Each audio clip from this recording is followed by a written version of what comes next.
सानै गथ'नि बिमा मारियाम बसुमतारिया गोमानानै दं। क'क्राझार जिल्ला बिसमुरि आउटपस्टनि सिङाव थानाय उल्टापानि ओनसोलनि गरिबिल गामिनि नेरसोन बसुमतारिनि आंगो बिसि मारियाम बसुमतारिया सानै उन्दै गथ'खौ गारनानै गुबुन हौवाजों खारनानै दं। खौरां मोननाय बायदिब्ला मारियाम बसुमतारिया डक्टरनाव थांनो होननानै गावनि नखरनि सोद्रोमाफोरखौ थगायनानै थांदोंमोन। बेनिखायनो सावगारियाव नुनाय नेरसोन बसुमतारिनि आंगो बिसि मारियाम बसुमतारिखौ बहाबाफोर नुसनबायोब्ला 8134086823 नङाब्ला 8453576113 जानबुं अनजिमायाव खबर हरनो थाखाय खावलायदों नखरनि सोद्रोमाफोरा।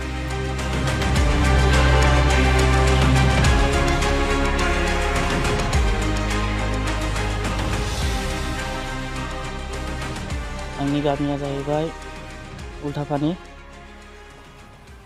आरो गामिथारा जाहैबाय गरिबिल। दाखाल थांनाय 29 थारिखनिफ्राय आंनि हिन्जावा खारनानै दं। दा बेखौहाय रायजो राजाफोरनिसिम मिथिहरनाय। दा बे चेनेलनि गेजेरजों रायजो राजाफोरखौ खावलायहरनाय जादों अननानै दा बे हिन्जावखौ जेराव नुयो बेयावनो हमनानै दोन आरो बे मबाइल नाम्बाराव खबर हर। गथ'फोर दंमोन नामा? गथ'फोर सानै दं बेहा, बेखौ नायनांगौ जाहाथे बे फिसाफोरखौहाय गोसोखांनानै जाहाथे फैफिनो। बेसे बैसोनि? गथ'फोरनि बैसोआ जाहैबाय सासेया 2 बोसोर, सासेया 5 बोसोर। मा नाम हिन्जावना? हिन्जावनि नामा जाहैबाय मारियाम। नोंथांनि हिन्जाव खारनाय समाव नों न'आव गैयामोन नामा? आं गैयामोन न'आव, आं गुवाहाटियावसो खामानि मावनो दंहैयोमोन। दा बिनिफ्राय आं न'आव फैदोंमोन आरो बे फैनाय समावनो बेबो ओइदिनखालिनो थांदों। डाक्टारनाव थाङो होननानै थगायलांदोंनो न'आवहाय।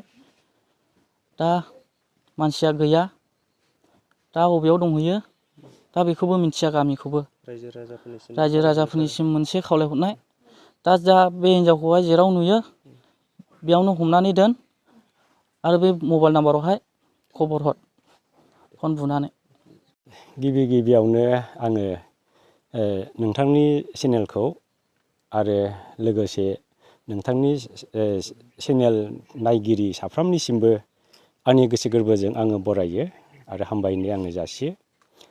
दा नोंथांमोनखौ हांख्रायहरनायनि खारनानो जाहैबाय थांनाय 29 थारिख गुड फ्राइडे खालि जोंनि गरिबिल गामिनिफ्राय मोनसे न'खरनिफ्राय जे सासे हाबा जाखानाय हिन्जावा, सानै गथ' गोनां हिन्जावा गावनि फिसायखौ, गावनि सानै फिसाफोरखौ बियो अना खाना गारनानै बियो थांदों। दा बियो बबे जायगायाव थांदों जोङो बेखौ मिथियाखै। आरो बिनिफ्राय बिनि फिसाया कम्पानियाव खामानि मावहैदोंमोन।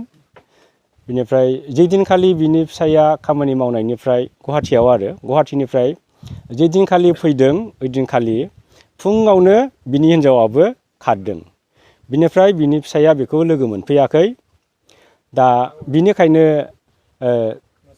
आङो जोंनि गरिबिल गामिनि रायजोनि जानानै आङो बेखौनो बुंनो गोसो जादों। दा बिसोरनि रायजो जानायनि समयसाफोरखौ जों बा आं नुफैजेननायनिफ्रायनो आङो बेबादि नुबोदों। माने दिनैसिमाव आंबो बे जायगायाव रायजो जाफैनाया 5 बोसोरसो जाबाय। दा बे 5 बोसोरनिफ्राय बिसिनि न'खरनिखौ आङो फ्राय बिसि फिसाय नांलायनाय खमलायनायखौ आङो नुफेराखैमोन, नुबोआखै, दिनैसिमबो आङो नुवाखै। साभाबिक एसेनियाथ' जायो, बिदियाथ' जोंबो जायो, सोरबायाबो जायो। अब्लाबो बेबादि खारलायनांगौसिम जानायखौ आङो नुवाखैमोन। आरो बिनिफ्राय जोङो बेखौ नुबावदों जे माने बिनि फिसाया बे खारनाय हिन्जावनि जे फिसाय बिदि कम्पानियाव खामानि मावहैदोंमोन आरो बियो मान्थलि बिनि मावनानै मोननाय जि बेथन बा फैसा बेखौ हरबाय थानायखौ जों नुनो मोनदों आरो। दा बेनिखायनो आङो खावलायदों, गामि हिसाबै सोमोन्दोआव आंहा बेखौ बिबै जायो, आबै जायो आङो।